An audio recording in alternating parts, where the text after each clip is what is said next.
Baby boy Oscar. Ano masasabi mo dun sa lap 1 overtake? Lap 1 overtake ni Baby boy Oscar. Ang daming nagkagulo nun. Nagulat lahat dun ha. Nagulat lahat talaga dun. Turn 5 ata. Ang bilis eh. Lap 1. Yung turn 5, ito yung infamous na turn 5 sa Abu Dhabi kung saan naungusan ni Max si Lewis Hamilton.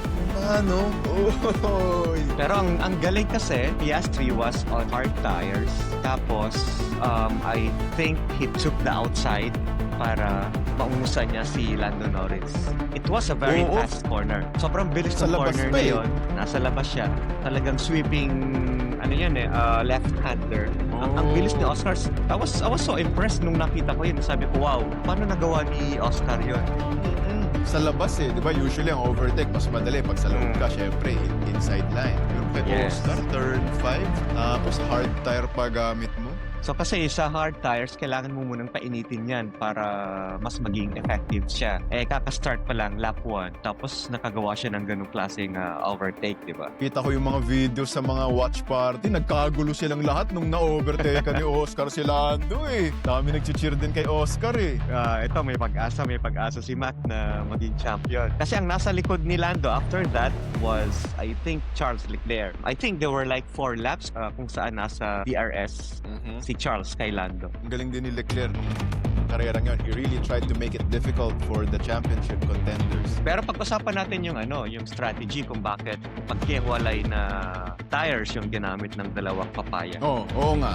Sige, go. Ba't ganun? Si Lando, he was on medium tires, while Oscar naman, he was on hard tires. And I think yung goal ng McLaren is for Oscar to have a longer stint para kapag na-degrade na yung tires ni Verstappen, may chance si Oscar na habulin si Max to overtake him and then magkaroon siya ng tinatawag na overcut kay Max.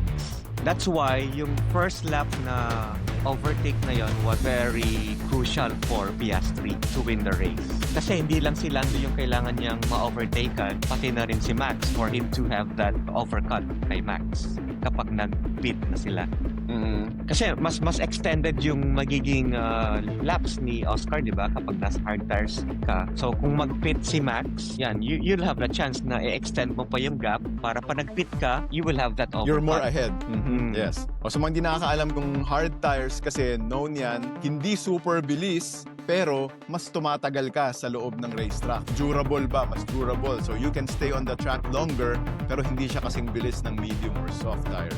Nung nakita ko yung overtake na yon, at first I was impressed kasi nga super galing nung ginawang overtake ni Piastri kay Norris. Pero kung iisipin mo, was it part of McLaren's strategy na Pwede. ipa-overtake si Oscar kay Lando for Oscar to catch Max kapag nag-drain na yung tires ni Max Verstappen? And then siya yung pipigil kay Max once he's ahead. So once Oscar is ahead, mapipigilan ni Oscar si Max and then in turn, makakahabol si Lando Norris.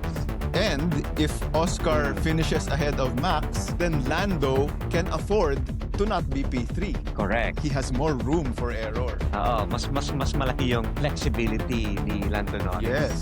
That's a very good insight ha, parang Dax ha. Kasi kung yan nga yung strategy nila ng papaya, they protected yung chances ni Lando by doing that.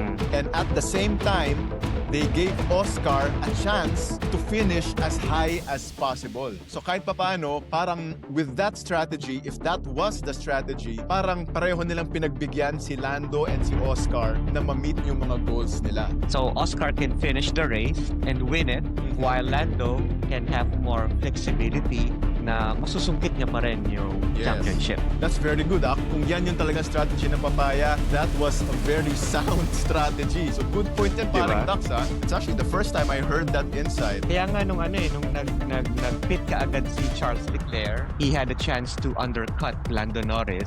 Ang dapat na mag-pit sa panahong yun si Oscar dapat eh. Pero ang pinag-pit ka agad nila si Lando to avoid that undercut by Charles Leclerc. So doon na mas naging obvious yung strategy ng McLaren. Galing nun parang Dax ha. At least kahit papano yun, hindi na nakakainis para sa mga Oscar fans yun. The McLaren team protected Lando's run and also gave Oscar the best chance to win. kung strategy-wise, I think this time sa Abu Dhabi, nag-regroup yung McLaren strategy team, di ba?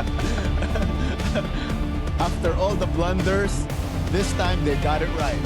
Total McLaren dominance. Constructors champions and drivers champions.